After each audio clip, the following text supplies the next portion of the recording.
Hi, I'm Jennifer Rawlings, and I'm so excited to be here with my friend Joan. I want to see the world better and encourage people to pick up their boots and get going.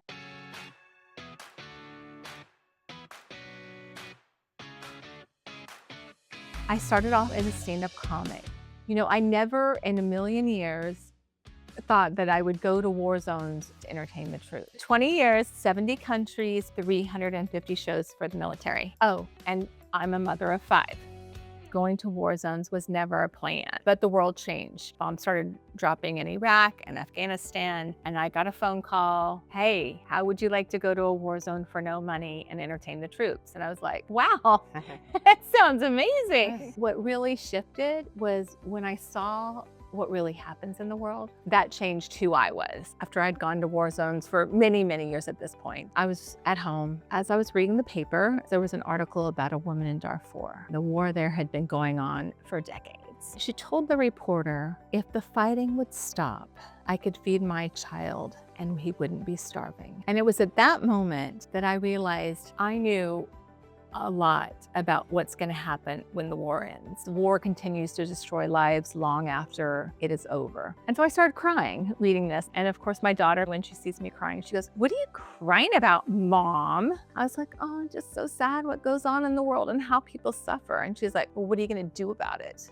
So I went to bed that night and I thought, what am I gonna do about it? And when I woke up the next morning, I thought, I'm gonna make a film about women in the aftermath of war. I had never shot a home movie. I knew no one in Bosnia and I had no money. I called a couple friends and I said, I really don't know how to make a film, but would you consider funding my documentary? They both said yes. So I bought a camera and a ticket, flew to Sarajevo. And the reason I went to Sarajevo, the war had been over there for years. And yet the long tentacles of destruction were still sabotaging, especially women. And so I went there. One person introduced me to another. One of the women that I interviewed lost her child 9 years after the war was over. He was outside where he and his best friend played every single day. His best friend picked up a grenade that had been there for 9 years. And his best friend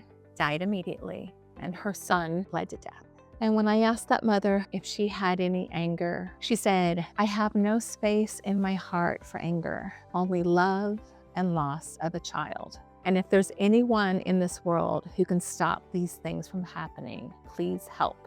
When I hear those words, please help, it's not just Nablita in most of Bosnia, it's please help in Iran. It's please help in every single country and conflict across the globe. Please help. Doing that really showed me that nobody needs permission to take action in this world. We do have the power. Everybody has a voice and we can use it. 100 universities wound up using my film as part of their human rights curriculum.